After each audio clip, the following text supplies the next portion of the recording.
শ্রাবণের মেঘলা দিনের মতো আঁধারে নিমজ্জিত হলো সকাল। চারপাশে ঘুটঘুটে আঁধারে ছেয়ে গেল। বৃষ্টিটা যেন আকাশের সাথে অভিমান করে মুক্তার ন্যায় ঝরে পড়ল ভূমিতে। জানালা দিয়ে ছিটে আসা বৃষ্টিতে ঘুম ভাঙল সপ্তাদশী কিশোরীর। চরম বিরক্তি নিয়ে খেয়া তাকিয়ে দেখে, অবাক হলো বরং খুশিই হলো, কারণ এই বৃষ্টি তো তার ভালোবাসার আর এক নাম। খেয়া মিশুকে প্রাণচঞ্চল, ভীষণ বুদ্ধিমতী, মিষ্টি একটা মেয়ে। তার গোলগাল মুখশ্রী সর্বদা হাসি খুশি, সর্বদা ঠোঁটে বিরাজমান মিষ্টি হাসি, গায়ের রং ফর্সা, নিচের ঠোঁটের কোনায় একটি তিল, বাদামি বর্ণের চোখের মণি, ঘন পাপড়িযুক্ত অক্ষি যুগল, ঘন কালো চুল, এক কথায় ভীষণ মায়াবী তার অদলখানি। এছাড়াও বেশ তার গানের কণ্ঠ। সাহিত্যের বই পড়তে সে ভীষণ ভালোবাসে। তার উদ্দামতায় পুরো বাড়ি মুখরিত, তবে বড়দের সামনে সে বাড়ির সবচেয়ে ভদ্র বালিকা। গুরুজনদের সে ভীষণ সম্মান করে। ঘুমকে বিদায় জানিয়ে সে এক ছুটে দৌড় লাগালো মিথির ঘরে। ঘরে বসেই ল্যাপটপে মনোযোগী হয়ে কাজ করছিল মিথি। এক ছুটে মিথির ঘরে গিয়েই খেয়া বলল, মিথি আপু, তুমি এখানে বেকাজে বসে রয়েছো, আর দেখো বাইরে কি সুন্দর বৃষ্টি হচ্ছে। মিথি অবাক চোখে বলল, তোর আমাকে কোন দিক থেকে দেখে মনে হচ্ছে আমি বেকাজে বসে আছি? খেয়া জানালার বাইরে তাকিয়ে সরল ভঙ্গিতে উত্তর দেয়, এত সুন্দর বৃষ্টির দিনে তুমি ল্যাপটপে মুখ গুজে রয়েছো, এটা তো অকাজে। মিথি বোনের কথাই বলে। কি করব তাহলে তুই বলে দে। খেয়া বলে, চলো বৃষ্টি দেখি। মিথি জানে খেয়ার বৃষ্টি দেখা মানেই তার বৃষ্টিতে ভেজার আবেদন। মিথি না বলে উঠল। খেয়া বলে, তুমি বরং থাকো, আমি গেলাম ছাদে। মিথি খেয়ার এসব কাণ্ডে অগণিত বার মা চাচিদের কাছে বিনামূল্যের বকাঝকা শুনেছে। তবুও তাদের গলায় গলায় ভাব। নিজের বোন না হয়েও তাদের এত ভালোবাসা দেখে সবাই মুগ্ধ। খেয়া আর মিথি চাচাতো বোন। মিথি খেয়ার 3 বছরের বড়। তবুও তাদের পেটের কথা, পিঠের কথা একে অপরকে না বললে চলে না। মিথির গায়ের রং ফর্সা, গোলগাল মুখ, এক কথায় সেও ভারী সুন্দর। এবার ইউনিভার্সিটিতে উঠেছে সবে। খেয়ার বাবারা 3 ভাই। প্রথমে তার বড় চাচা, তিনি হলেন আফতাব শেখ, সবে সরকারি চাকুরি হতে অবসর নিয়েছেন। তার বাবার দিয়ে যাওয়া বিশাল ব্যবসাও সামলেছেন একসঙ্গে। তার স্ত্রী জেবা শেখ। আফতাব শেখের বড় ছেলে শেখ প্রণয় শাহরিয়ারও ছোট ছেলে প্রান্ত শেখ। খেয়ার মেঝো চাচা হলেন মিথির বাবা ইয়াসির শেখ, তিনিও পারিবারিক ব্যবসা সামলাচ্ছেন তার স্ত্রী রেহেনুমা শেখ। মিথিরা 3 ভাই বোন, মিথি, রেহান, ঈশা। এরপর ছোট হলেন শাহিদ শেখ, তিনিও পারিবারিক ব্যবসা সামলান, ও তার স্ত্রী রুবি শেখ। তাদের মেয়ে খেয়া শেখ। একান্নবর্তী পরিবারের মাঝে বেড়ে ওঠা ছেলে মেয়ে, তারা যেমন আনন্দ উল্লাসে লাফিয়ে ওঠে, তেমনি বড়দের একটু হালকা ধমকেই পুরো বাড়ি ঠান্ডা। তাদের বাড়ির বাগানের সুদীর্ঘ গাছগুলো ছাদ চারপাশ ঘেঁষে ওঠায় আশেপাশের বাড়ির মানুষের নজর তাদের ছাদে পৌঁছতে পারে না। আশেপাশের আরো তাদের ছাদের উপর কে আছে তা দেখার সুযোগ নেই। তার উপর আবার আকাশ কালো মেঘে ঢাকায় চারপাশ দেখে মনে হচ্ছে রাত হয়ে গেছে। বাইরের কেউ যেহেতু তাদের ছাদ দেখতে পায় না, তাই তো সে বৃষ্টিতে ভিজতে ভিজতে ছাদে এসেছে। বেখেয়ালি খেয়া বৃষ্টি বিলাসে ব্যস্ত। হঠাৎ মনে হলো তার পিছনে কেউ একজন দাঁড়িয়ে। খেয়ার মনে হলো কেউ তাকে দেখছে।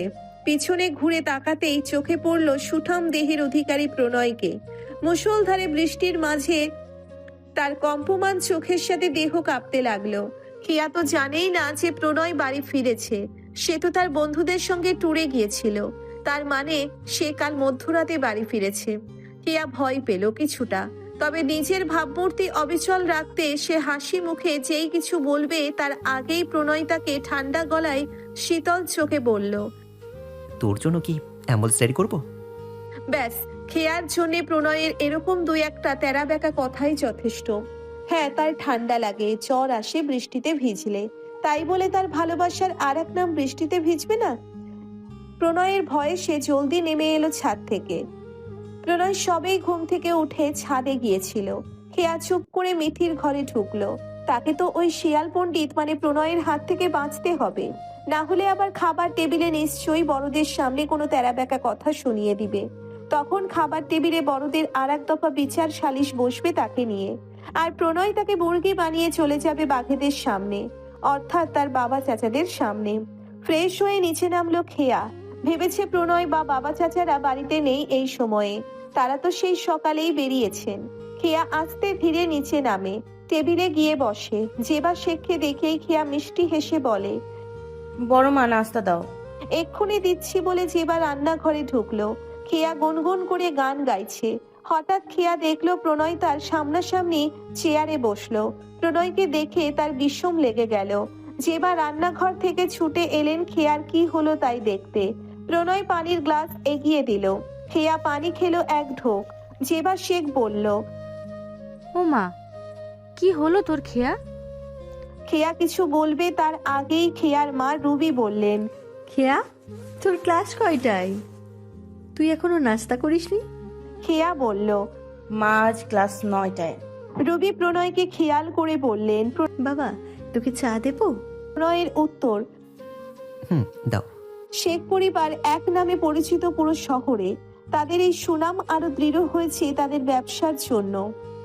তাদের এসকে কোম্পানি তাদের দাদার দাঁড় করানো প্রতিষ্ঠান। সেই প্রতিষ্ঠানকে আরো উচ্চ অবস্থানে নিয়ে গেছেন শেখ পরিবারের 3 সন্তান, অর্থাৎ প্রণয়ের বাবা চাচারা। শহরের নামকরা লোকেদের আনাগোনা তাদের বাড়িতে। সম্মানিত পরিবার হিসেবে খ্যাত তারা। প্রণয় এবার 26-এ পদার্পণ করলো।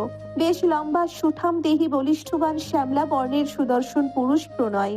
মাথায় তার এক ঝাঁক ঘন কালো চুল, ছোট ছোট চাপদারি মুখশ্রীতে। এক কথায় পরিপাটি সুদর্শন এক যুবক প্রণয়। ইঞ্জিনিয়ারিং শেষ করেছে স্বনামধন্য বিশ্ববিদ্যালয় থেকে। ইঞ্জিনিয়ারিং শেষ করে কয়েক বছর ধরে সে বাবা চাচাদের অনুরোধে তাদের এসকে কোম্পানিতে জয়েন করেছে। সে এত বছর বাড়ির বাইরে থেকেছে, এমনকি ব্যবসার সব কাজও সে বাড়ির বাইরে থেকেই সামলেছে। তবে কয়েক মাস ধরে সে বাড়ি ফিরেছে। সে বাড়তি কোনো কথা বলে না, গম্ভীর স্বভাবের। তার ব্যক্তিত্ব যে কোনো মানুষকে আকৃষ্ট করতে বাধ্য। সে প্রচন্ড মেধাবী, বুদ্ধিমান, বিচক্ষণ। সে তার মতামত সোজাসাপটা বলতেই স্বাচ্ছন্দ্য বোধ করে। কোনো অন্যায় মতামত তার উপর চাপিয়ে দেবার সাহস বড়রা করে না। ছেলেবেলা থেকেই প্রণয় অন্যায় বা ভুলের প্রতিবাদ করে, অনেকবারই ঝামেলাতে জড়িয়েছে তাদের এলাকায়। তাই 18 বছর বয়সে তাকে বাড়ি ছেড়ে ঢাকায় পাঠানোর সিদ্ধান্ত নেয় তার বাবা চাচারা। তখন খেয়ার বয়স 9। পরিবারের বড় ছেলেকে ঢাকায় লেখাপড়ার জন্য তার মামার বাসায় পাঠানো হয়। তবে প্রণয়ও বাড়ি ছাড়ার সময় বলেছিল, আমি তোমাদের শর্তেই শহর ছাড়ছি। একদিন আমিও আমার শর্ত নিয়ে আসবো, আর আমার শর্ত সেদিন পূরণ করতে হবে কিন্তু। আফতাব শেখ ভেবেছিলেন ছেলে হয়তো কোনো জিনিসের আবদার করবে, তাই তিনিও বলেছিলেন, ঠিক আছে। প্রণয় ছোটবেলায় খেয়ার সব আবদার মানত। খেয়াও প্রণয় ভাই বলতে অজ্ঞান ছিল, কিন্তু দূরত্ব আর সময় তাদের সম্পর্কের সমীকরণ বদলে দিয়েছে। খেয়া বড় হওয়ার পর প্রণয়ের আগের ব্যবহার বদলেছে। এই যে সে যেমন মিথি ঈশাদের সাথে যাও প্রয়োজন একটু কথা বলে, খেয়ার সাথে সব তেরা বেঁকা কথা বলে, বা খুব গম্ভীর ভাবে কথা বলে।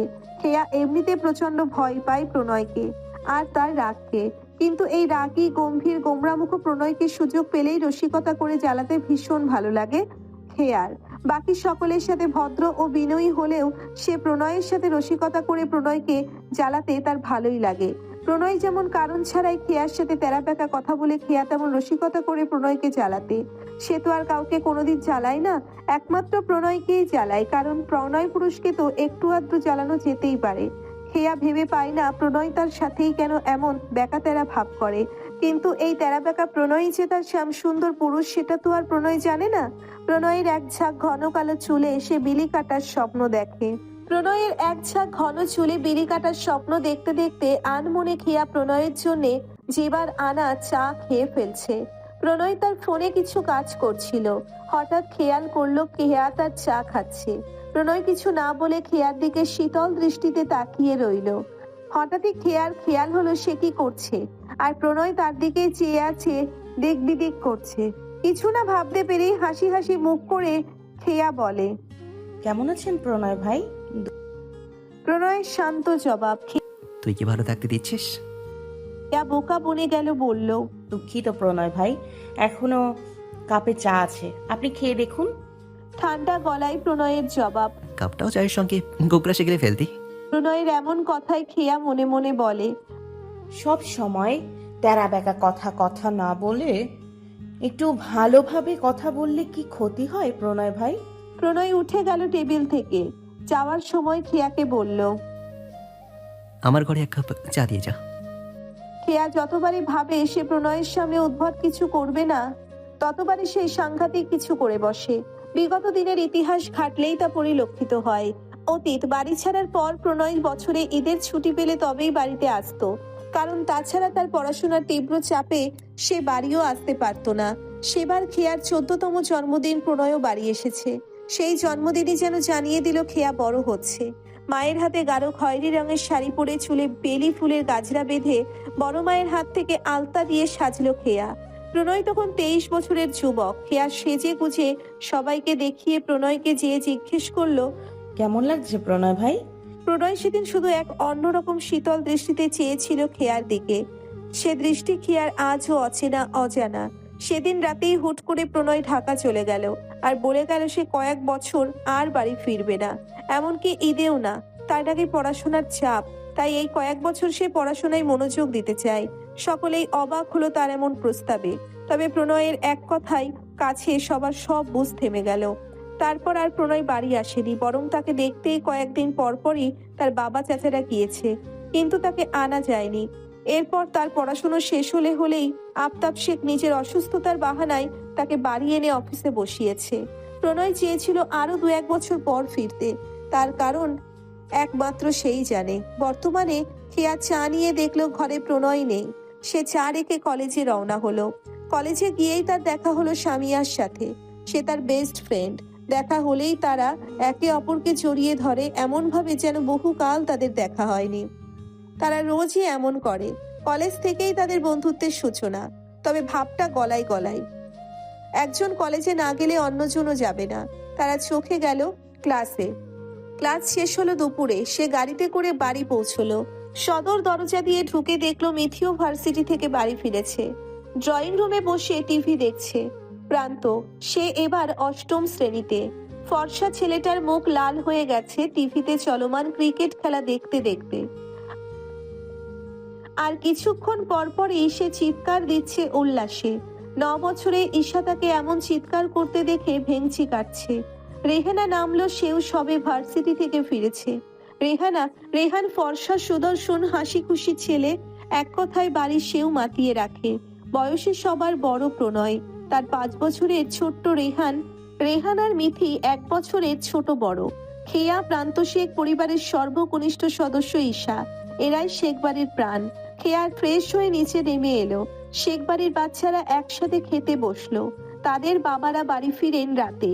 গল্প আড্ডায় সকলে খাচ্ছেন। ইতিমধ্যে প্রণয়ের প্রবেশ ঘটলো। ক্লান্ত দেখলো প্রণয়ের অদলখানা। মনে হলো তার শ্যামলা মুখখানা তামাটে হয়েছে। খেয়া খাবার উপেক্ষা করে তার শ্যামসুন্দর পুরুষকে দেখায় মগ্ন।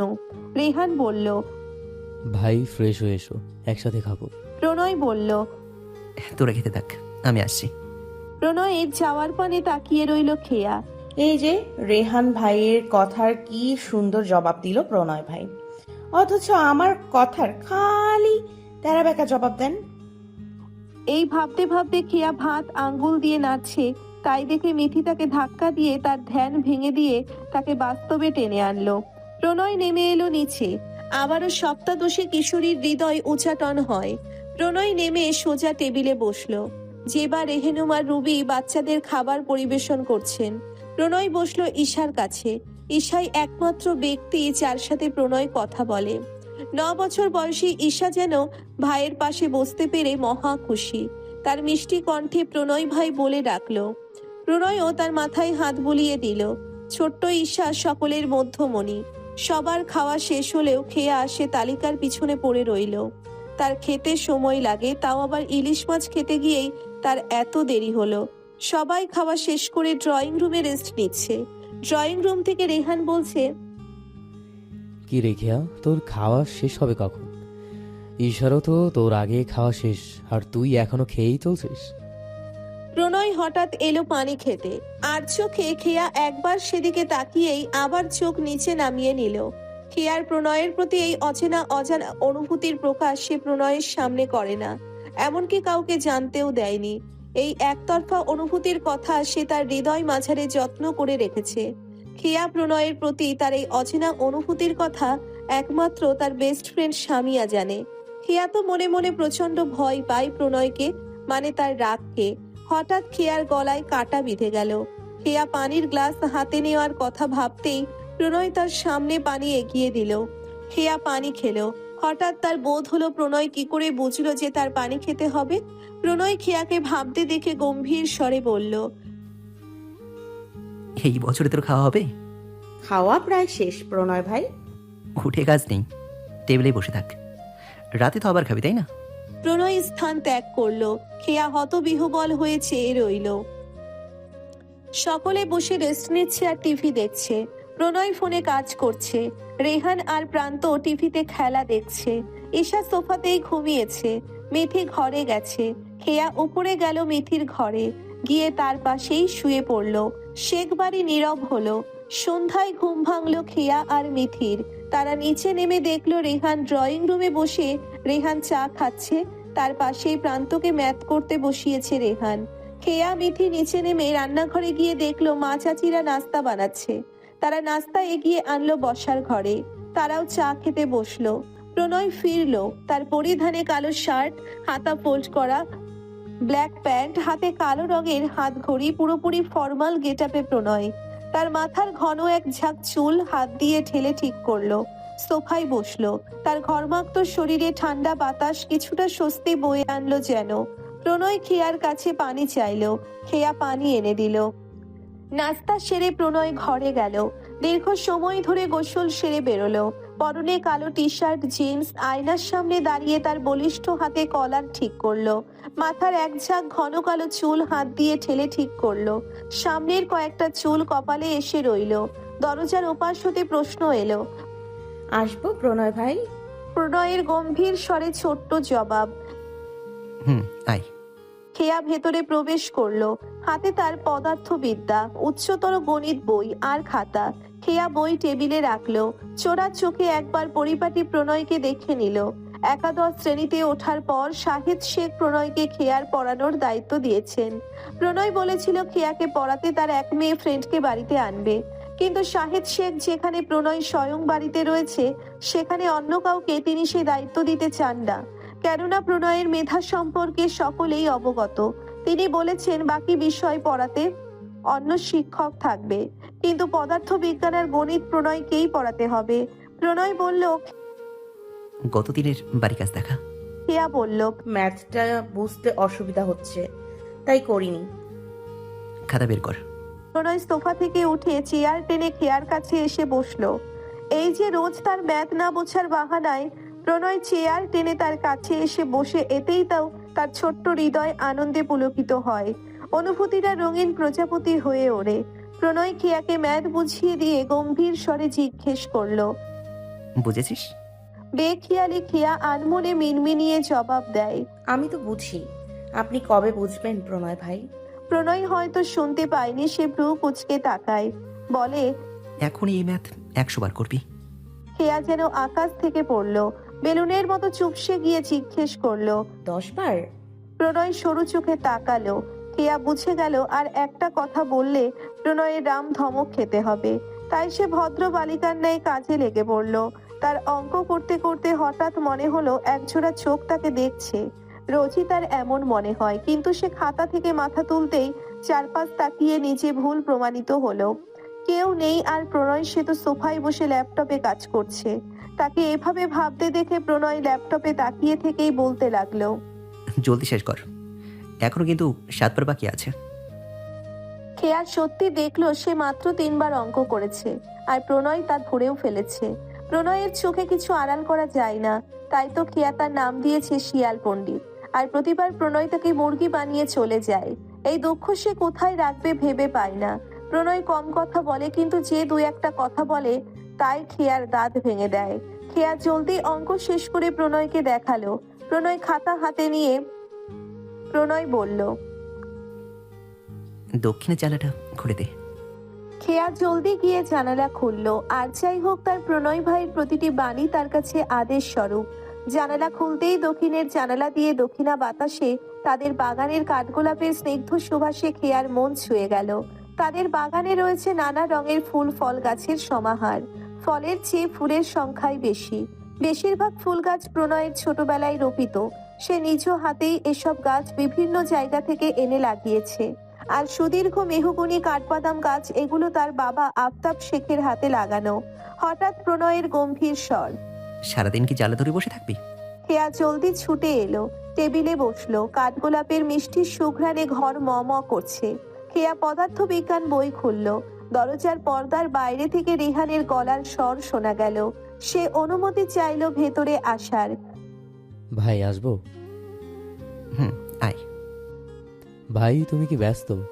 না, কাজ ছিল, শেষ করলাম মাত্র। কিছু বলবি? আসলে ভাই ভার্সিটিতে একটা ডিফারেন্ট টাইপ অ্যাসাইনমেন্ট দিয়েছে, ভাবলাম তোমার থেকে সাজেশন নিয়েই শুরু করব। গতবার তোমার আইডিয়া সবাই দারুণ প্রশংসা করেছে। খেয়া মনে মনে বলে, প্রশংসা করতেই হবে, প্রণয় ভাইয়ের আইডিয়া বলে কথা। ভেবেই তার মন বাকবাকুম করে ওঠে যে সে প্রণয়ের মতো ব্যক্তিত্ববান পুরুষের প্রেমে পড়েছে। সে তো আর একদিনে প্রেমে পড়েনি। প্রথমে দিনে দিনে এই মানুষটার ব্যবহার, কথাবার্তা, চালচলন, গাম্ভীর্যতা, বিচক্ষণতা, বুদ্ধিমত্তা তার ব্যক্তিত্বের প্রেমে পড়েছে। তাই তো আজ প্রণয় তার শ্যাম সুন্দর পুরুষ। প্রণয় রেহানের অ্যাসাইনমেন্ট নিয়ে ল্যাপটপে কাজ করছে। খেয়া পড়ছে। রেহান বসলো খেয়ার টেবিলের কাছে। রেহান খেয়াকে জিজ্ঞেস করলো। কি রে, কি পড়ছিস? খেয়া জবাব দেয়। ফিজিক্স, মহাকর্ষ ও অভিকর্ষ এর থিওরি পড়ছি রেহান ভাই। রেহান ফিসফিস করে বলল। পর পর মনোযোগ দিয়ে পড়। কয়েকদিন ধরে ভাইয়ের কাছে পড়ছিস তাই হয়তো জানিস না, ছোটবেলায় আমি একবার ফিজিক্সে কম মার্কস পাওয়ায় ভাই যে রুদ্রমূর্তি ধারণ করেছিল কি বলবো, আমার নাওয়া খাওয়া হারাম করে দিয়েছিল। রেহান খেয়াকে ভয় দেখাতে মেকি হাপিত্তেশ করে বলে উঠল। তোর কথা ভেবেই আমার ভয় করছে রে খেয়া। ভাই আমায় কোনো দিন একটা জোরে কথা বলেনি, সেই ভাই কিনা আমি ফিজিক্সে কম পাওয়ায় পারলে আমায় তুলে আছাড় মারে। বুঝিসই তো কত লম্বা মানুষ, তোকে যদি তুলে আছাড় দেয় তুই আর এই জীবনে আমার বিয়ে খেতে পারবি না। খেয়া জানে রেহান তাকে ভয় পাওয়ানোর জন্যেই বলছে এসব, কিন্তু প্রণয়ের কাছে এসব কিছুই অসম্ভব নয়। প্রণয়ের অতীত রেকর্ড ঘাটলেই সেসব বেরিয়ে আসে। এসবে প্রণয় একেবারে পিএইচডি করা। খেয়া ভয়ে ঢোক গেলে ভাবে তার বাবা এ কার হাতে তাকে দিয়ে গেছে। প্রণয় বেশ কিছুক্ষণ তাদের এসব ফিসফিস শুনছে। এবার সে সরু চোখে তাকালো তাদের দিকে। প্রণয়কে তাকাতে দেখে তারা থেমে গেল। রেহান জরুরি তারা দেখিয়ে বলল। ভাই আমি একটু আসছি। খেয়া বেচারির ছোট্ট অদলখানি ভয়ে আর ছোট্ট হয়ে গেছে যেন। সত্যি তো প্রণয় ভাই কি করবেন তাকে, যদি সত্যি তাকে আছাড় দেয়? সে তো প্রণয়ের কাছে কিছুই না। প্রণয় খেয়ার আনমনা ভাব দেখে হুট করেই জিজ্ঞেস করলো। মুক্তিবেগ কাকে বলে? খেয়া ভ্যাবাচাকা খাই হুট করে প্রশ্ন করায়। খেয়া ভাবনা চিন্তা ছাড়াই আতঙ্কে এক নিঃশ্বাসে জবাব দেয়। যে বেগে আপনি আমায় পৃথিবী থেকে ছুঁড়ে মারলে আমি আর পৃথিবীতে ফিরে আসতে পারবো না, তাকে মুক্তিবেগ বলে। খেয়া প্রণয়ের মুখপানে চায়। প্রণয়ের ভাবমূর্তি বোঝা কঠিন। খেয়া বুঝেছে প্রণয়ের এই দৃষ্টি মানেই টর্নেডোর পূর্বাভাস। সে বুঝেছে সে সিংহের লেজে পা দিয়ে দিয়েছে। প্রণয়ের নাক রাগে শুরু হয়ে এলো। চোয়াল শক্ত হয়ে আসছে। খেয়া অবস্থা বেগতিক দেখে জলদি বলে ওঠে। ভুল হয়ে গেছে প্রণয় ভাই, জীবনে এমন ভুল হবে না। আপনি সত্যি সত্যি আমায় আছাড় মারলে আমি রেহান ভাইয়ের বিয়ে খেতে পারবো না। দুঃখিত, আমি বলিনি, রেহান ভাই বলেছে। আমি এত জলদি মরতে চাই না। এক্ষুনি সঠিক উত্তর বলছি। সর্বাপেক্ষা কম যে বেগে কোনো বস্তুকে পৃথিবী থেকে খাড়া উপরের দিকে নিক্ষেপ করলে তার পৃথিবীতে ফিরে আসে না, সেই বেগকে মুক্তিবেগ বলে। বেশ কিছুক্ষণ একভাবে চেয়ে থাকার পর প্রণয় বোধহয় নিজেকে একটু শান্ত করলো। খেয়া তবুও ভয়ে প্রণয়ের মুখ দেখে পরিস্থিতি বোঝার চেষ্টা করে। প্রণয় শক্ত চোয়ালে তীক্ষ্ণ দৃষ্টিতে চেয়ে বলে। যদি এখন তোকে এই ম্যাথ আমি 30 বার করাই কেমন হয় বলতো? খেয়া চিৎকার করে না বলে ওঠে, দুঃখী কণ্ঠে বলে। বলেছি তো প্রণয় ভাই, এমন ভুল হবে না আর। প্রণয় আর চোখে পরখ করলো একবার খেয়াকে, আবার ভাবলেশহীন ভাবে ল্যাপটপে তাকিয়ে বলল। রাত হয়েছে, ঘরে যা। খেয়া যেন জীবন ফিরে পেল। এক ছুটে ঘর থেকে বেরিয়ে গেল মিথির ঘরে। মিথি কথা বলছিল কারোর সাথে। হঠাৎই খেয়ার এমন ঝড়ের বেগে প্রবেশ দেখে ফোন রেখে মিথি খেয়াকে জিজ্ঞেস করে, তোর এই মুখ খুব চেনা চেনা লাগছে। কিছু একটা অঘটন ঘটিয়ে এসেছিস মনে হচ্ছে। খেয়া আমতা আমতা করে বলল। কই কিছু হয়নি তো। কি করেছিস তাই বল। খেয়া উপায় না পেয়ে ঘটনা খুলে বলে। পুরো ঘটনা শুনে মিথি হাসতে হাসতে গড়াগড়ি খায়। খেয়া বিরক্ত হয় বোনের এমন ভাব দেখে। মিথি বলে, প্রণয় ভাই যে তোকে এখনো সুস্থ রেখেছেন এটাই অনেক। বলেই মিথি আবার হাসতে থাকে। খেয়া বিরক্ত হয়ে প্রান্তর ঘরে যায়। প্রান্ত বলে ডাকতে ডাকতে ঘরে ঢোকে খেয়া। যে দেখে প্রান্ত কিছু একটা করছিল। সে আসতেই প্রান্ত কিছু একটা লুকানোর চেষ্টা করে। খেয়া বলে, কিরে কি লুকোচ্ছিস? প্রান্ত চালাক চতুর ছেলে ঘটনা এড়াতে এসে উল্টো খেয়াকে জিজ্ঞেস করে। তুমি কি লুকাচ্ছ? খেয়া প্রণয়ের সাথে ঘটে যাওয়া ঘটনা এড়াতে কথা ঘুরিয়ে বলে, কেমন চলছে রে তোর দিন? খুব ভালো যাচ্ছে। খেয়া প্রান্তকে বলে।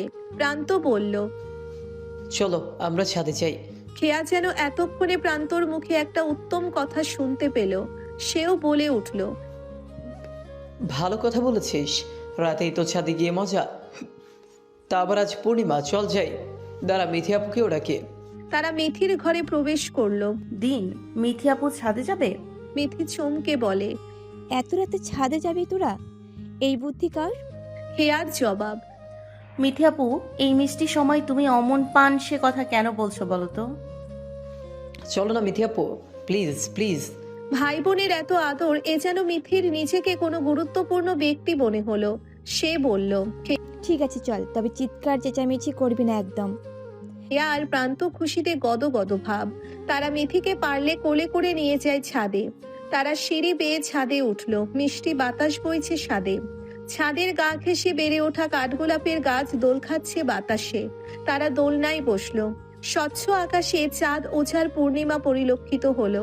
খেয়া মুগ্ধ নয়নে তা পর্যবেক্ষণ করছে। মিথির ফোনের স্ক্রিন জ্বলে উঠল। কল ধরতেই সুবিশাল ছাদের একপাশে চলে গেল সে। প্রান্ত দোলনায় হেলান দিয়ে চশমা ঠেলে আকাশ দেখছে। সে ঘুম ঘুম চোখে হাই তুলে খেয়াকে বলে, খেয়া আপু একটা গান গাও না। খেয়া গান গাইতে ভালোই বাসে। খেয়ার গানের গলা ভালোই।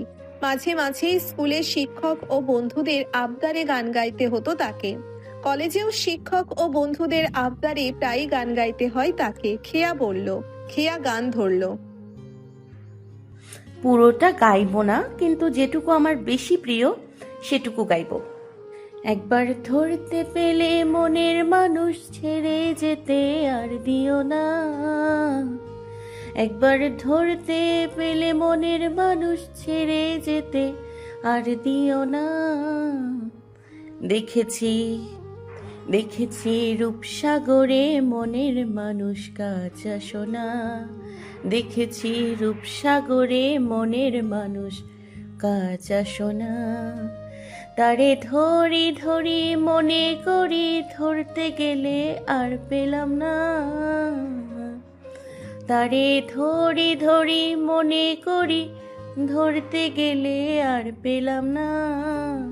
দেখেছি রূপসাগরে দেখেছি রূপসাগরে মনের মানুষ কাঁচা সোনা। দেখেছি রূপসাগরে মনের মানুষ কাঁচা সোনা। হঠাৎ খেয়া নিজের পেছনে কাউকে অনুভব করলো। তার পারফিউমের সুবাস খেয়াকে জানিয়ে দিল সে কে। পিছনে ঘুরে দেখলো এক সুঠাম দেহের অধিকারী ব্যক্তি তার পিছনে। সে আর কেউ নয়, শেখ প্রণয় শাহরিয়ার। পূর্ণিমার উজ্জ্বল রূপালী আলোয় তার মুখ দেখতে মাথা উঁচু করতে হলো খেয়ার। প্রণয়ের মুখ দেখে তার মেজাজ বুঝতে চেষ্টা করলো খেয়া। দেখলো প্রণয় শীতল চোখে চেয়ে তারই দিকে। অক্ষে যুগল সন্তর্পণে নিচে নামিয়ে নিল খেয়া। ওই চোখে চেয়ে থাকতে তার ইচ্ছে করে, কিন্তু ওই চোখে বেশিক্ষণ তাকাতে পারে না খেয়া। প্রণয়ের চোখ তার কাছে কোনো মহাসাগর, যার অতলে সে ডুবে যায়। প্রণয়ের গম্ভীর স্বরে জিজ্ঞেস করলো, এত রাতে ছাদে কি করছিস? তার এই গম্ভীর স্বরে চারপাশের এতক্ষণের চঞ্চলতা নেমে সেই স্তব্ধ হয়ে গেল যেন। হেয়া জবাব খুঁজে পায় না। সে তো ভেবেছিল প্রণয় হয়তো এখনো রেহানের প্রেজেন্টেশন রেডি করছে। সে চারপাশে চোখ বুলাই দেখে প্রান্ত দোলনায় ঘুমিয়ে গেছে, আর মিথি হয়তো এখনো ছাদের ওই কোনায় এখনো ফোনে কথা বলছে। আবারও নিস্তব্ধ পরিবেশে প্রণয়ের গম্ভীর কণ্ঠস্বর। কিছু জিজ্ঞেস করেছি আমি। খেয়া আমতা আমতা করে জবাব দেয়। পূর্ণিমা চাঁদ দেখতে এসেছি প্রণয় ভাই। প্রণয়ের গম্ভীর কণ্ঠস্বর। এত রাতে কেন এসেছিস? খেয়া প্রণয়কে ভীষণ ভয় পেলেও নিজের স্বভাববশত রাগী গম্ভীর প্রণয়কে সুযোগ পেয়েই রসিকতা করে জ্বালাতে বলল। কি যে বলেন প্রণয় ভাই, চাঁদ কি দিনের বেলায় দেখবো? প্রণয় সরু চোখে তাকায়। খেয়ার হৃদয় থমকায়। প্রণয় হঠাৎ বলে ওঠে। এত বিরহ তোর? খেয়া অবাক চোখে চায়। সে দৃষ্টিতে জিজ্ঞাসা, কিন্তু প্রণয় জবাব দেয় না। প্রণয় মানুষটাই এমন, মাঝে মাঝে বড়দের ব্যতীত সব প্রশ্নের জবাবও তার প্রয়োজন ছাড়া সে দেয় না। অতি গুরুত্বপূর্ণ কোনো ব্যাপার ছাড়া সে মাথা ঘামায় না। এছাড়াও অন্যরা যেমন হৈহুল্লোড় পছন্দ করে, সে তার বিপরীত। সে তার নিজের নিয়মে চলে। তার কথাবার্তা, চালচলন সবকিছু জুড়েই মনোমুগ্ধকর ব্যক্তিত্বের ছোঁয়া। খেয়া অবাক কণ্ঠে বলল। বিরহ কোথায় পেলেন প্রণয় ভাই? প্রণয়ের জবাব। খেয়া জবাব না পেয়ে অভিমানে প্রণয়কে বনে বনে বলে। যে প্রশ্নের জবাব দেন না সে প্রশ্ন করে কৌতূহল বাড়ান কেন? খেয়াকে দাঁড়িয়ে থাকতে দেখে প্রণয় ধারালো কণ্ঠে বলে। তুই কি থাপড় খাওয়ার জন্য ওয়েট করছিস? একদমই না, এক্ষুনি যাচ্ছি। প্রণয়ের ধারালো কণ্ঠস্বর শুনে মিথিও ছুটে এসেছে। ভাইকে দেখে মিথি ভয়ে নিজের ফোনকে না চেনার বাহানা করে। তার হাবভাব দেখে মনে হলো ফোন তার কাছে অচেনা কোনো বস্তু, যা মঙ্গল গ্রহ হতে সোজা তার হাতে এসে পড়েছে। অথচ সে দিব্যি এতক্ষণ ফোনেই কথা বলছিল। সে এসে প্রণয়ের ডান পাশে দাঁড়ায়। খেয়া এতক্ষণ সামনাসামনি থাকলেও এবার বাম পাশে সরে আসে। প্রণয় দৃষ্টির সামনে রেখেই গম্ভীর স্বরে বলে। মিথি, প্রয়োজনে ফোনে কথা বলতে হলে বাড়ির ভেতরে কথা বলবি। এভাবে এত রাতে ছাদে উঠে কথা বলতে যেন আনা দেখি। মিথি ভরকায়। সে তো এক কোণে দাঁড়িয়ে কথা বলছিল। সেখান থেকে তো কেউ তাকে দেখার কথা না। তবুও প্রণয় তাকে ঠিকই ধরে ফেলেছে। মিথি ভাইয়ের কথায় হ্যাঁ সূচক ভদ্র বালিকার ন্যায় মাথা নাড়ায়। প্রণয় একবার প্রান্তকে দেখে। প্রান্ত চশমা পরেই ঘুমিয়েছে। খেয়া বলে। চলো মিথি আপু, আমরা এখন নিচে চলে যাই। হ্যাঁ চল যাই। প্রণয় বলে। মিথি, মেজমা তোকে ডাকছে। মিথি চলে যায়। খেয়াও তার পিছু পিছু যেতে চাইলেই প্রণয় প্রগাঢ় কণ্ঠে বলে। দাঁড়া। ব্যাস, খেয়ার দশা হলো লিকেজ হওয়া বেলুনের মতো। খেয়ার নিষ্পাপ হৃদয় বলছে দাঁড়িয়ে যেতে, আর মস্তিষ্ক বলছে জলদি পালা। প্রণয় ভ্রু কুচকে শক্ত কণ্ঠে বলে।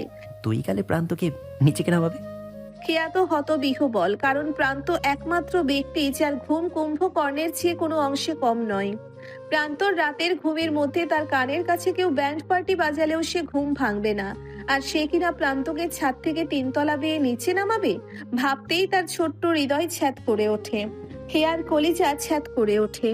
আপনার লক্ষ্মী মুখে অমন অলক্ষ্মী কথা বলবেন না প্রণয় ভাই। প্রান্তকে আমি কি করে নিচে নামাবো? বলে প্রণয়ের কাট কাট জবাব। কোলে করে নিচে নামাবি, ওকে? খেয়ার চোখ ছানা বড়া হয়। আতঙ্কিত কণ্ঠে বলে ওঠে। আপনি কি পাগল হলেন প্রণয় ভাই? প্রণয় তার দিকে একভাবে পূর্ণ দৃষ্টিতে চাইল। সরু চোখে তাকালো প্রণয়। খেয়া তা লক্ষ্য করে বলল। না মানে আপনি তো জানেন প্রান্তকে রাতে ঘুম থেকে তোলা যায় না। প্রণয়ের ভাবলেশহীন জবাব। সেই জন্যই তুই ওকে কোলে করে নামাবি, ওকে? খেয়া বোকা বোকা হাসি দিয়ে বলে। আপনি এই অসময়ে মজা করছেন কেন প্রণয় ভাই? প্রণয় ভ্রু কুচকে খেয়া। তোর সত্যি আমায় দেখে মনে হচ্ছে আমি মজা করছি?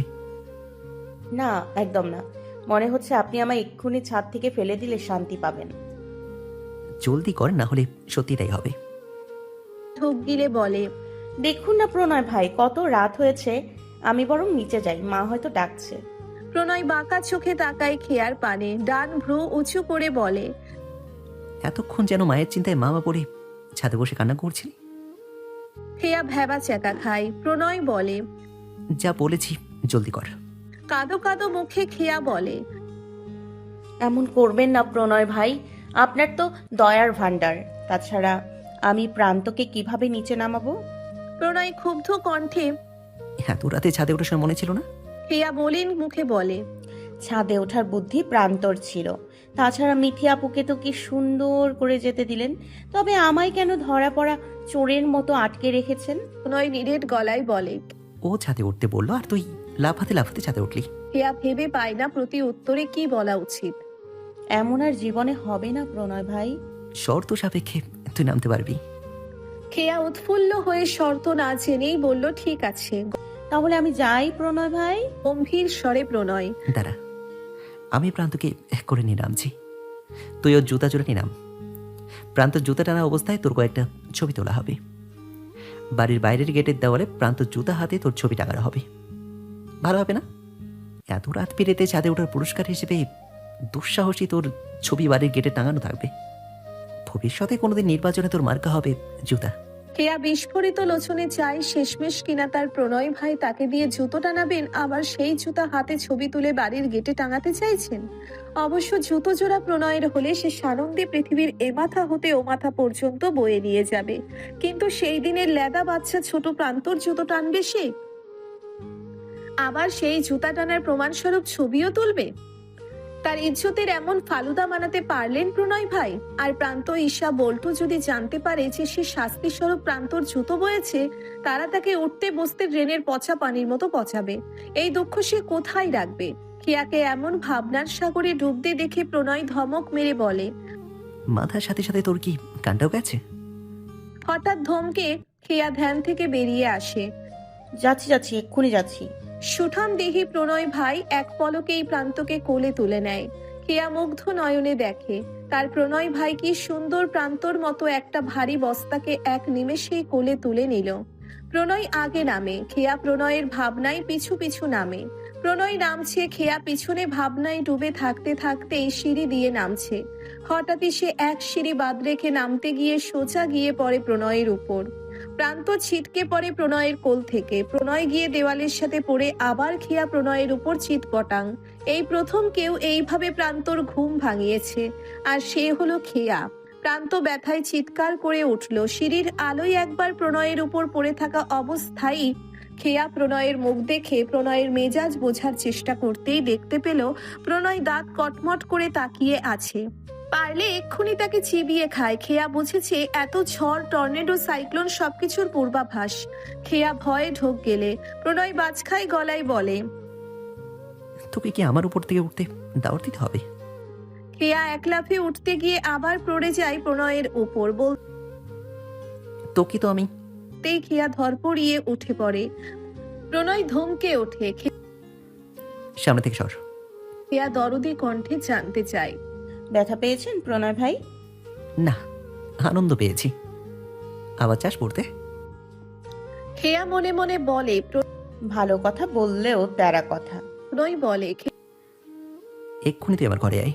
খেয়া বুঝেছে প্রণয় আজ তাকে 10 নম্বর মহাবিপদ সংকেত দেখিয়ে দিবে। অজুহাত দেখাতে খেয়া বলে, প্রণয় ভাই, আপনি না বেশি রাতে আপনার ঘরে যেতে বারণ করেছেন। প্রণয় রাগি চোখে তাকায়। খেয়া বলে, এক্ষুনি আসছি।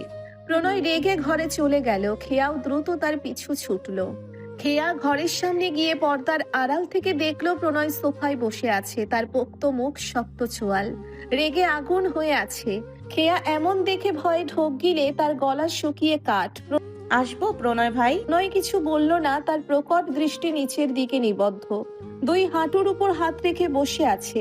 খেয়া আবার জিজ্ঞেস করে, আসবো প্রণয় ভাই। এবার মনে হলো প্রণয় সাংঘাতিক ক্ষেপেছে।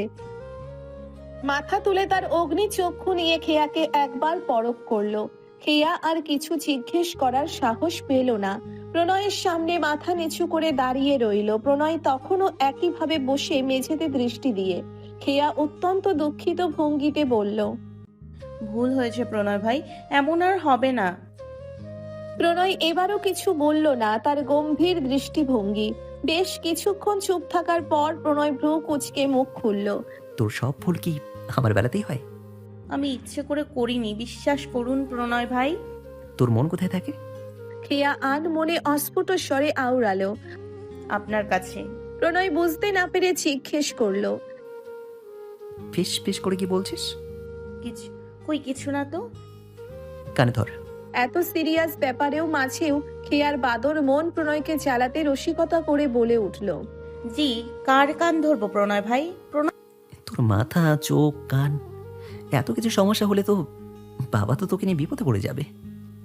100 বার কান ধরে উঠবোস করবি। জলদি স্টার্ট কর। খেয়ার চক্ষু চড়ক গাছ। খেয়া যেন এক্ষুনি কেঁদে দিল এমন ভাব। প্রণয় ভাই, তুই কি শুরু করবি? কিন্তু খেয়ার কিন্তু শুনে প্রণয় তীক্ষ্ণ চোখে মাথা তুলে তাকায়। খেয়া বলে, ধরছি। খেয়া উঠবোস করতে করতে ভাবে প্রণয় ভাই তাকে কেন সবসময় এভাবে শাস্তি দেয়, তার বেলায় কেন এত বাধা নিষেধ। তার প্রণয় ভাই কবে জানবেন তার মনের কথা, কবে বুঝবেন? তার চোখ দেখেও কেন বোঝে না এই চোখে তার জন্য কত রঙিন অনুভূতি, কত ভালোবাসা। এসব ভাবতে ভাবতে খেয়া বলে, আর পারছি না প্রণয় ভাই।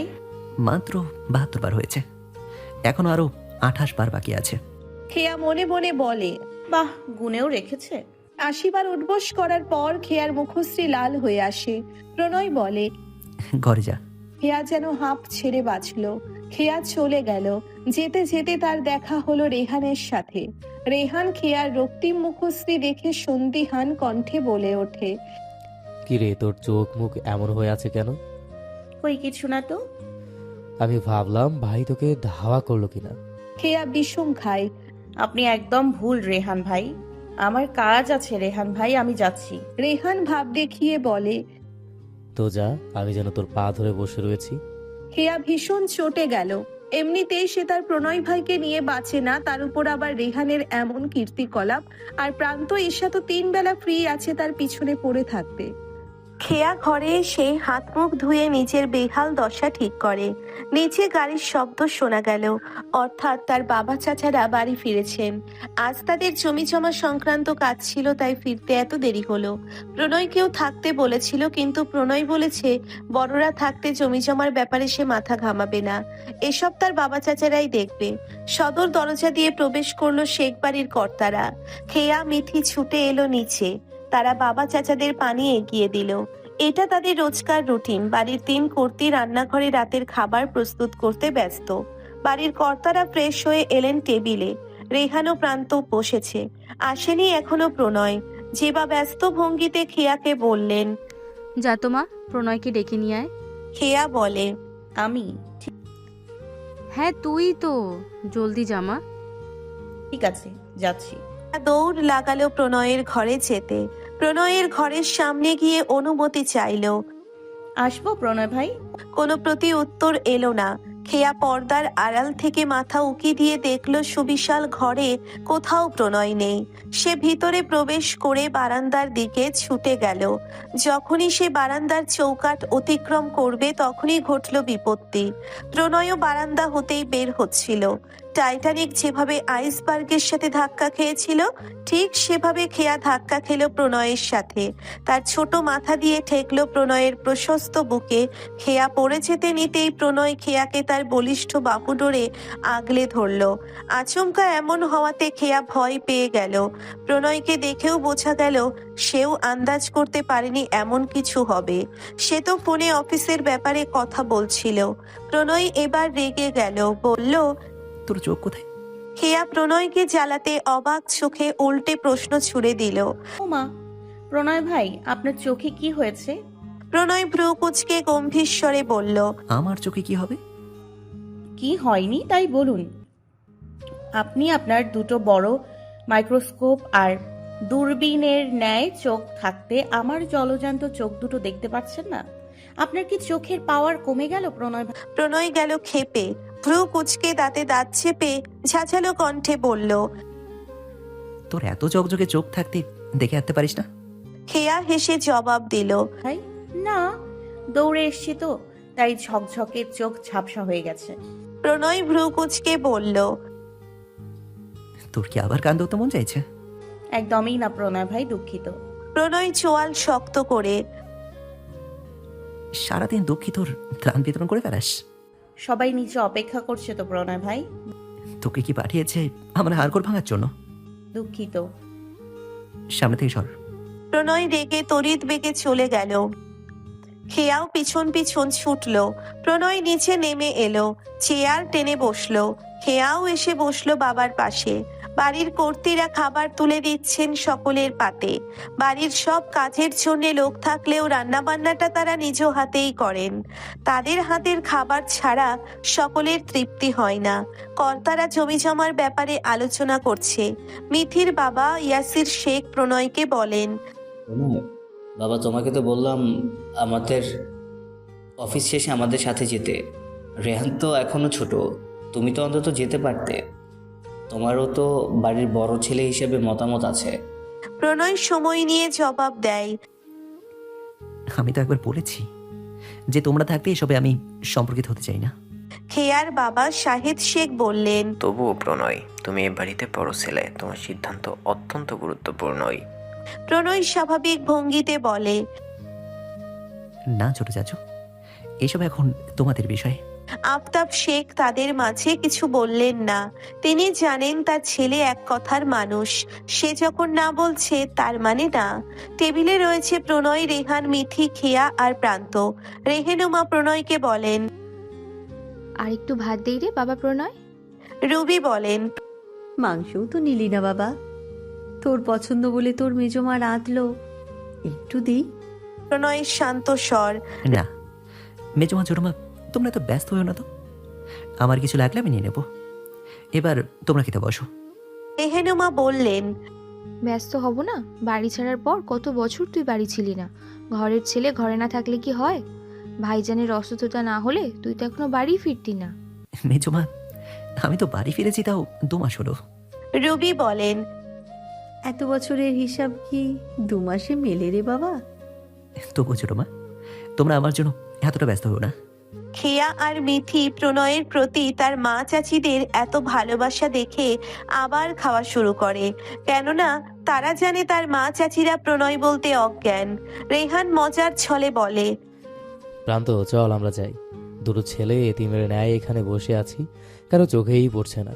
বড় মা তুমি কোথায়? রান্নাঘর হতে জেবা এলেন। আমি থাকতে তোরা এতিম কেন হবি? এই তো তোদের বড় মা এসে গেছে। এই হলো শেখ বাড়ির গিন্নিদের কাহিনী। বাড়ির সব ছেলে মেয়েদের তারা সমান ভালোবাসেন এবং তারা নিজের ছেলে মেয়েদের চেয়ে একে অন্যের ছেলে মেয়েদের বেশি ভালোবাসেন। এই ছেলে মেয়েরা তো তাদের হাতেই বড় হয়েছে। প্রণয়ের প্রতি গিন্নিদের এত ভালোবাসার কারণ প্রণয় বাড়ির বড় ছেলে। রেহেনুমা রুবি অনেক ছোট বয়সে বিয়ে হয়ে এ বাড়িতে আসেন। তখন প্রণয় কেবল 6 বছরের।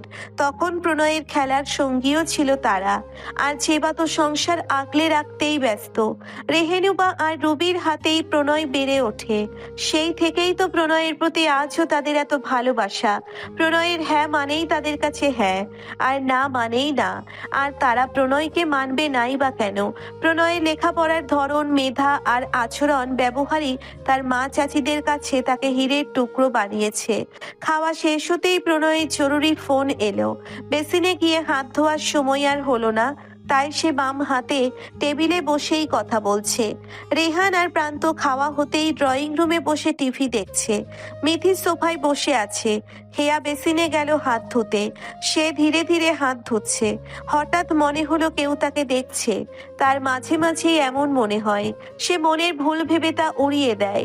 সে পিছনে ফিরলো, দেখলো কেউ নেই। প্রণয় সেতু বেশ খানিকটা দূরে টেবিলে বসে ফোনে কথা বলছে। সে আবারও হাত ধোয়ায় মনোযোগী হওয়ার চেষ্টা করলো। তবুও সে ভাবছে তার এই উপলব্ধি কেন হয়। হঠাৎ পেছন থেকে কারো গম্ভীর স্বরে তার ধ্যানে আঘাত ঘটলো। বেসিনের উপরেই ঘুমাবি? খেয়া থতমত খায় প্রণয়ের হঠাৎ মন্তব্যে। এই তো শেষ হয়ে গেছে প্রণয় ভাই। খেয়া সরে এলো। প্রণয় হাত ধুয়ে চলে গেল। খেয়া ঘরে গেল, দেখলো মিথি ওয়াশরুমে গেছে। খেয়া তার বাদামি বর্ণের চোখে বারান্দায় দাঁড়িয়ে অসীম আকাশ দেখছে। অন্তরিক্ষে আজ নক্ষত্রের মেলা। সে প্রতি রাতেই আকাশ দেখে। বাগানের মিষ্টি বাতাসে খেয়ার ওড়না উঠছে। তার ঠিক পাশাপাশি বারান্দাটা প্রণয়ের। হঠাৎ প্রণয়ের বারান্দা হতে ঘরের আলোয় ছায়া এসে পড়ল খেয়ার বারান্দায়। প্রণয় এসেছে বারান্দায়। তাদের চোখাচোখি হলো একবার। প্রণয় দৃষ্টির সামনে রেখেই প্রগাঢ় কণ্ঠে বলল, রাত হয়েছে, ঘুমাতে যা। খেয়ার পাল্টা প্রশ্ন। আপনি ঘুমাবেন না প্রণয় ভাই? প্রণয় জবাব দেয় না, সে ঘরে চলে গেল। খেয়া ঠাই দাঁড়িয়ে রইল, আকাশের দিকে তাকিয়ে সপ্তাদশী কিশোরীর হৃৎচিন্তে প্রশ্ন জাগে। আমার হৃদয়ের অব্যক্ত অনুভূতি কি আমার চোখে দেখেও বোঝেন না? আমার চোখ দেখেও বোঝেন না প্রণয় ভাই? আপনি কবে বুঝবেন আমাকে? তবে কেন আমার অনুভূতি আপনার কাছে আড়ালে থেকে যায়? মিথির ডাকে খেয়া ঘরে যায়। অভিমানী মুখশ্রী লুকিয়ে সে আবার প্রাণ চঞ্চল হাসি খুশি খেয়া হয়ে মিথির সামনে দাঁড়ায়। এটি তার এক বিশেষ গুণ। দুই বোন গল্প আড্ডায় ঘুমিয়ে পড়ে। শেখ বাড়ির সব ঘরের আলো নিভে গেল, শুধু বাদ রইল প্রণয়ের ঘর। প্রভাকরের দেখা মেলেনি এখনো ধরায়। চারপাশ পাখির কলতানে মুখরিত। প্রকৃতির এক অপরূপ রূপ পরিলক্ষিত হয় ভোরে। ভোরের মিঠি হাওয়া ছুঁয়ে যায় হৃৎচিন্তে। ভোরেই আবার প্রাণচঞ্চল হলো শেখ বাড়ি। আফতাব শেখ বাগানে বসে পত্রিকা পড়ছেন। শাহেদ শেখ অফিসের ফাইল চেক করছেন। ইয়াসির শেখ বাগানের গাছগুলোর পরিচর্যা করছেন। প্রণয় বেরিয়েছে জগিং করতে। শেখ বাড়ির নিয়ম অনুযায়ী বাচ্চারা খুব সকালেই ঘুম থেকে ওঠে। মিথি, খেয়া, রেহান, প্রান্ত উঠেছে। রেহানার প্রান্ত সাইকেল বের করেছে। মিথি, খেয়া বাবা চাচাদের শুভ সকাল জানিয়ে বাড়ির গেটে দাঁড়িয়েছে। প্রান্ত আর রেহান সাইকেল নিয়ে এলো। খেয়া বসলো প্রান্তর সাইকেলে, আর মিথি বসলো রেহানের সাইকেলে। তাদের সাইকেল ছুটলো। রাস্তার দুধারের গাছগুলো পাখির কলকাকলিতে মুখরিত। বড় বড় কাঠ গাছগুলো সারিবদ্ধভাবে দাঁড়িয়ে আছে। কৃষ্ণচূড়া গাছগুলো ফুলে ভরে গিয়েছে। রাস্তার দুই ধার দেখে মনে হচ্ছে লাল চাদরে আচ্ছাদিত।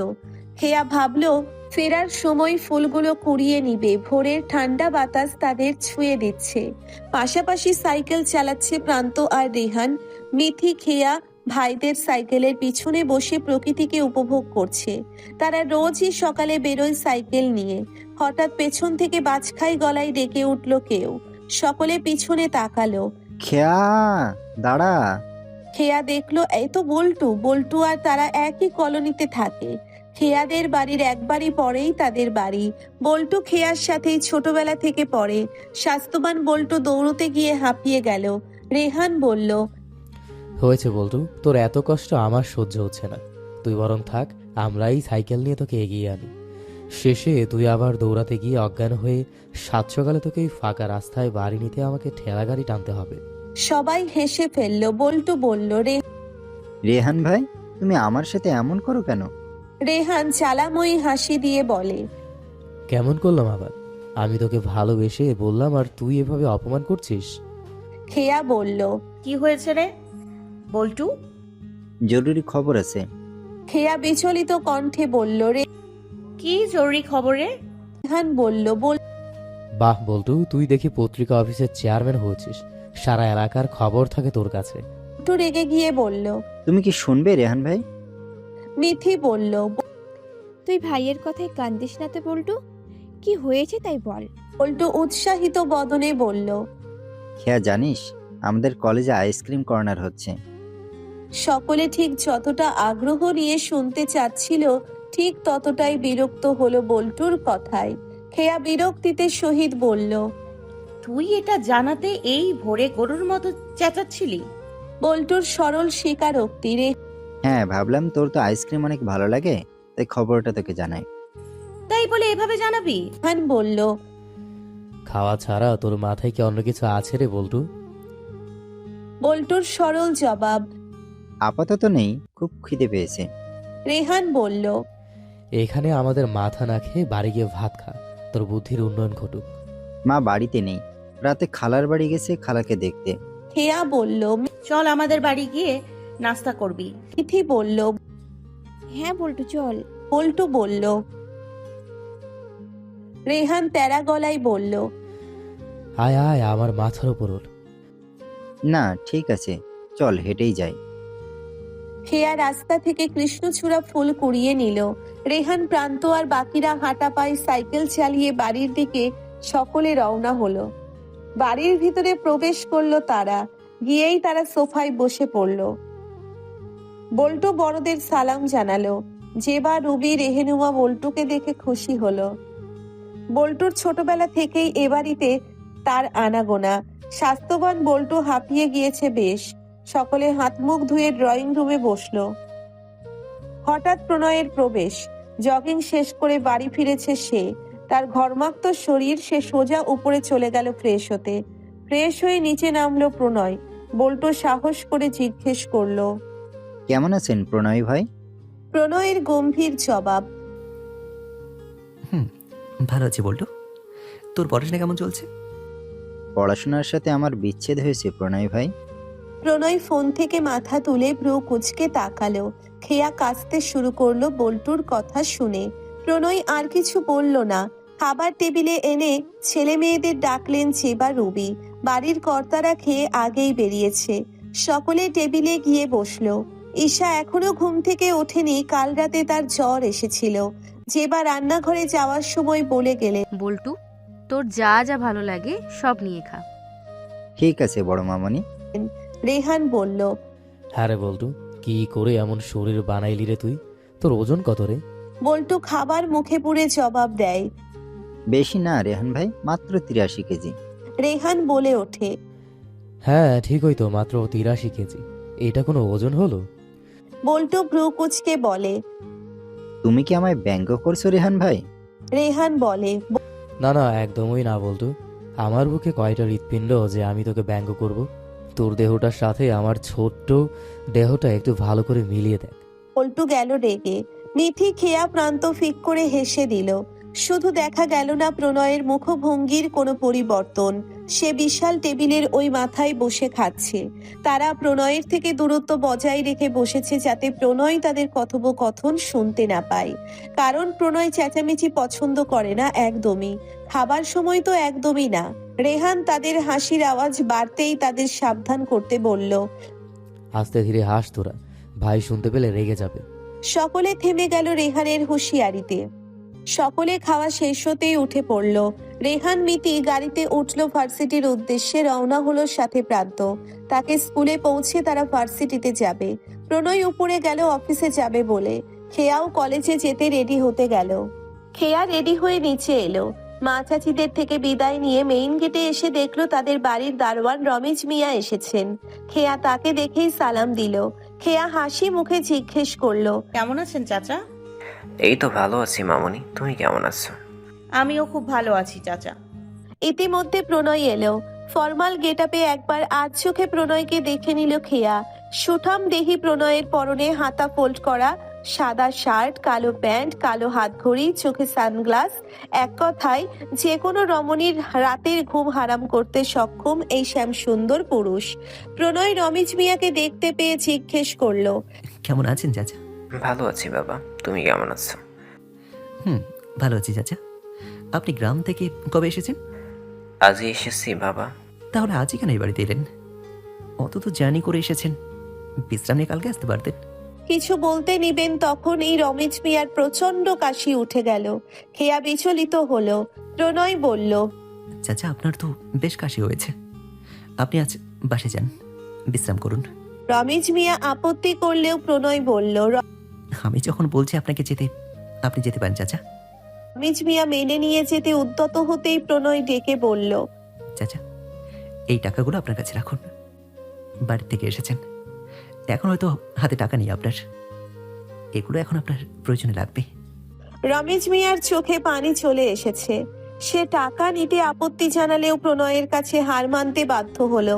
সে বলল, বাবা, তোমার বাবা চাচারা তো আমাকে প্রতি মাসেই বেতন দেয়। প্রণয় বলল, সে তো বাবা চাচারা দেয়, এগুলো আমি দিলাম, রাখুন। রমেশ মিয়া প্রণয়ের মাথায় হাত বুলিয়ে দিয়ে গেল। খেয়া মুগ্ধ নয়নে তার প্রণয় ভাইয়ের মনোমুগ্ধকর ব্যক্তিত্ব দেখে। প্রণয়ের এই মনোমুগ্ধকর ব্যক্তিত্ব আচরণই তো দিনে দিনে তার হৃদয় হরণ করেছে। তার প্রণয় ভাই শুধু তার সাথেই তেরাবেকা করা কথা বলে, তাছাড়া বাকিদের সাথে তার ব্যবহার, কথাবার্তা, আচরণ কত মার্জিত। তখন দেখা যায় কি সুন্দর তার বাচন ভঙ্গি। খেয়া ভাবে সে প্রণয় ভাইয়ের মতো ব্যক্তিত্ববান পুরুষের প্রেমে পড়েছে। ভাবতেই তার হৃদয় আনন্দে আত্মহারা হয়ে যায়। খেয়া আক্ষেপের অতল সমুদ্রে তলিয়ে যায় এই ভাবতে ভাবতে যে তার জনদরদি প্রণয় ভাই কেন শুধু তার সাথেই এমন বেদরদি আচরণ করে। হঠাৎ প্রণয়ের গম্ভীর স্বর, রমিত চাচার কাজের দায়িত্ব কি তুই নিয়েছিস? হেয়া ভাবনা থেকে বেরিয়ে আসে, হুট করে প্রশ্ন করায়। সমানে ডানে বামে মাথা নেড়ে না জানায়, কৌতূহলী হয়ে জিজ্ঞেস করে। কেন প্রণয় ভাই? প্রণয়ের তেরা জবাব। কলেজ ইউনিফর্ম পরে কলেজে না গিয়ে বাড়ির গেটের সামনে দাঁড়িয়ে আছিস কেন? হেয়া বোকা বনে যায়, সরে দাঁড়ায় গেট থেকে। প্রণয় বেরোলো তার নতুন চকচকে কালো রঙের গাড়ি নিয়ে। হেয়ার তো কালো রং সবচেয়ে প্রিয়, তারপরে খয়েরি রং।